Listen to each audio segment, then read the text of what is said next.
was a single mother living with my 8-year-old son Mark when this incident occurred, and I was 27 years old at the time. We lived in my own house, inherited from my grandparents, located in a quiet part of the city where mostly elderly people resided. Even today, I still live here with Mark. The incident took place around Christmas time. Mark and I were out shopping, buying gifts for my family and for Mark for Christmas. Our shopping included a shopping mall, a couple of clothing stores, and a hardware store where I planned to buy a gift for my dad. After finishing the shopping, I took Mark to McDonald's and we got some burgers and ice cream. Then, as we exited the shopping center from the south exit, we encountered Santa Claus standing outside, associated with the holiday season. Santa waved at us, approached us, and exchanged some typical Christmas pleasantries. He then knelt down to Mark's level and asked him what he wanted. Mark said he wanted a Nintendo Switch, coincidentally the very thing I planned to buy him for Christmas. Santa chuckled and said, "If you're good, maybe you'll get one," winking at me as he looked up. I smiled, and then he stood up and paid me a compliment. He told Mark, "Your mom is a beauty, Mark. Did you know that?" Mark laughed, even though he knew the meaning of the word. Then, for a few minutes, there was what seemed like casual adult conversation about holiday chaos and similar topics. The man said he worked for the shopping mall. Regretfully, I mentioned how tough it was to be a single mom during the holidays and jokingly said I could use Santa's help. Santa asked, "Mark, have you ever heard the song 'I Saw Mommy Kissing Santa Claus'?" And Mark nodded. Then he made a gesture asking me to give Mark a peck on the cheek. I was about to give him an innocent peck, but as I leaned in, he turned his head, attempting the old trick of trying to kiss my cheek as I went for his. I quickly turned my face in time. What he did was unsettling and aggressive, completely contrary to Santa's cheerful demeanor. We started to walk away and he called after us, "Merry Christmas," which was the last thing I heard. However, as we passed the back exit of the shopping center on our way home, he was no longer there. I wish I had thought about what could happen next. We got home, brought in everything, and locked the door. Mark and I started watching a Christmas movie, but our clean and enjoyable time was interrupted when the doorbell rang. I wasn't expecting anyone, and it was too late for any kind of door-to-door visits. I told Mark to continue watching the movie and went to answer the door. I asked who it was, and a male voice on the other side said, "I'm Santa Claus." My heart sank. I told him that if he was the mall Santa, he should leave, or I would call the police. He replied, "Miss, you dropped something from your bag. I just came to return it." I asked what I had dropped, and he said, "I don't know, miss. I don't want to be nosy, but if you open the door, I can give it back to you." I insisted that he leave immediately, and I decided to call the management office of the shopping center. However, the man on the phone informed me that the shopping center did not officially employ a Santa Claus and that anyone wearing a Santa costume did so at their own initiative. Armed with this information, I felt extremely unsafe. I returned to be with Mark, but my thoughts were elsewhere now. I felt a nauseating sense of worry in my stomach. After a few minutes, I made up an excuse and stood up again. I lifted the kitchen window curtain, but I couldn't see anything outside because the kitchen light was on, and it was pitch dark outside. However, I heard a man yelling, "Ho, ho, ho!" He was probably watching me, and at that moment, looking out the window, I had no choice but to call the police, apart from anything else. The police came, and I reported being followed by a man dressed as Santa. The police assured me they were on their way, and that provided some relief. However, a few nights later, the doorbell rang again, even a bit later than before. Mark was already asleep, and I was watching a show in the living room. I turned off the TV and went upstairs to Mark's room. The doorbell hadn't rung again, but that night, I never went back downstairs. The next day, as I left the house, I found a note stuck to my door. It was typed and written. I took a photo of the note and gave it to the police. The note said, "To be honest, you can probably guess who I am. I didn't mean to scare you. I was just coming off a long shift, and hormones can get a bit crazy after meeting someone attractive. You and your son are really sweet, and I would love to be a part of your family someday.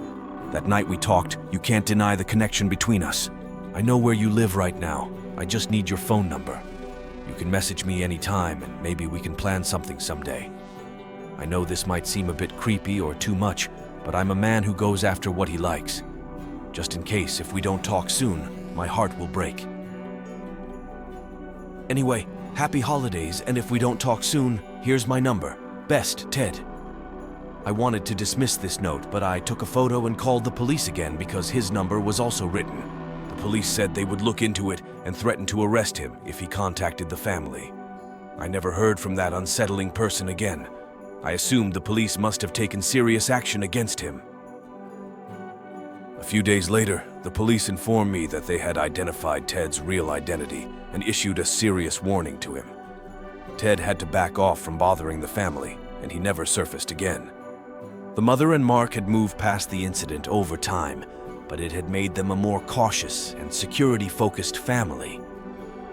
Every Christmas, they commemorated the memory of this event by hugging each other tighter and facing the holiday season with increased strength together. This is a short but scarring story, nonetheless from my early childhood. I grew up in an average middle-class home in the suburbs. My sister and I were huge fans of Christmas as kids. I had to be like 6 years old when this happened because we had just moved to our new house. This is one of my earliest memories in life that I remember vividly just because of the gravity of it. On Christmas Eve, I would always have trouble sleeping, even as a young kid, just due to anticipation.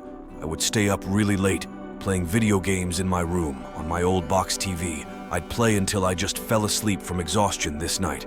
In question, I was playing a Star Wars game for the PS1, and when I had to go to the bathroom, I turned the volume down, low, and quietly snuck out of my room because I knew my mom would get mad if she heard me sneaking around on Christmas Eve night. I snuck to the upstairs bathroom, and when I was done, I was quietly going back to my room when I heard the sound of the tree rustling around downstairs.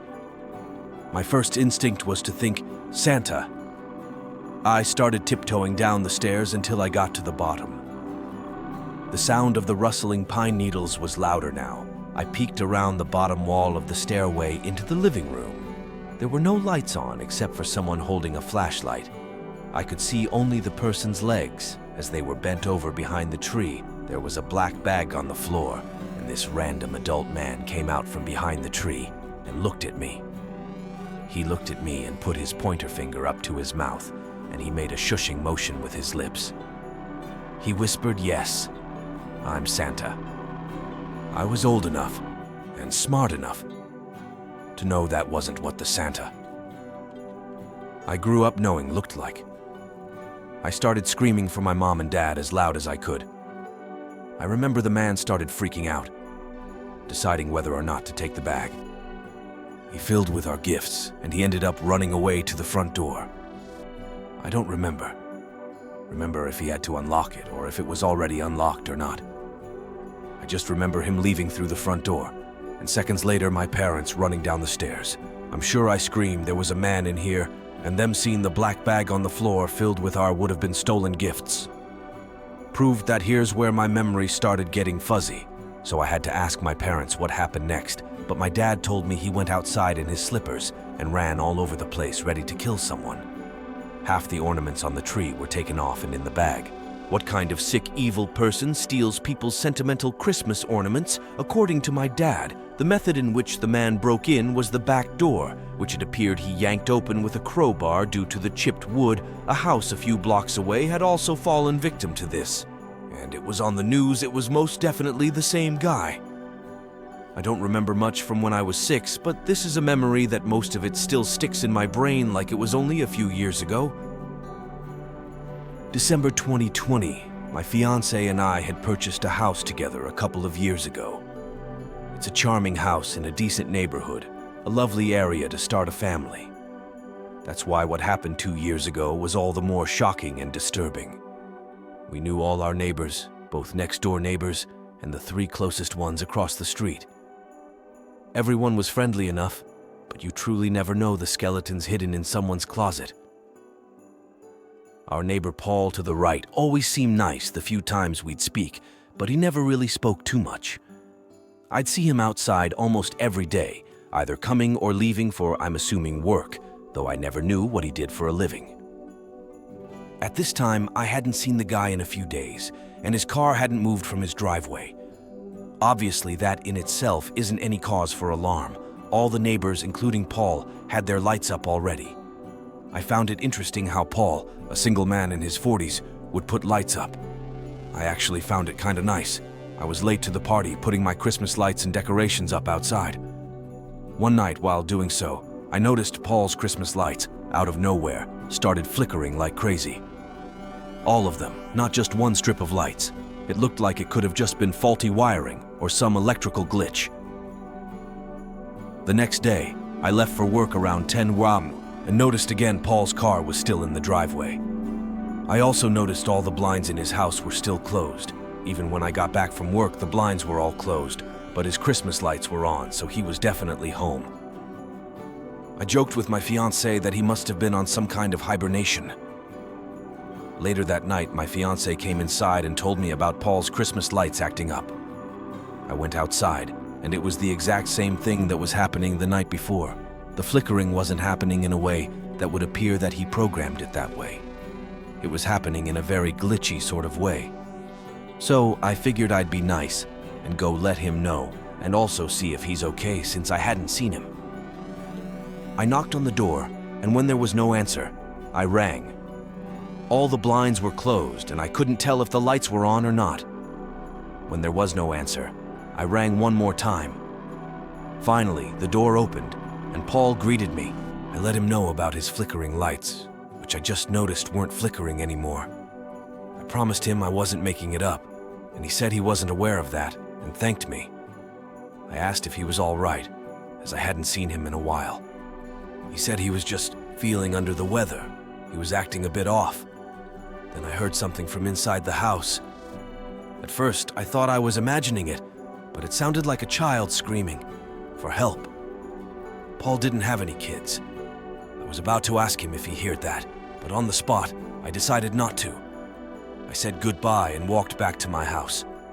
Then I told my fiancée to call the police right now. I think Paul has a child in his house. Her reaction was, "What did you say?" I replied, "I think Paul kidnapped a child." So I called the police and said, "I think I heard a child screaming inside my neighbor's house. My neighbor who doesn't have kids and hasn't been leaving his house for the past week or two." I asked to keep who made the call anonymous, though I knew Paul wouldn't be so stupid as to not know it was me who made the call. Sure enough, the police arrived and entered his house on an emergency, and when I heard what they found, I was appalled. There was a young boy locked in the basement. He had been locked down there for 4 days. The boy had been kidnapped from a completely different town. As far as the flickering lights, the boy was a genius and somehow found a way from the basement to flicker the Christmas lights as an attempt to call for help and get someone's attention outside, probably whenever he saw someone through one of the blocked-off basement windows. I reckon he saw his chance to call for help when someone, me, was at the front door, clearly a very smart kid with great survival instincts. I'm glad he was reunited with his family. I don't want to know what was done to him, but I hope he lives a normal life and has put this behind him. Knowing how serious of a crime child kidnapping is, Paul won't be getting out of prison anytime soon,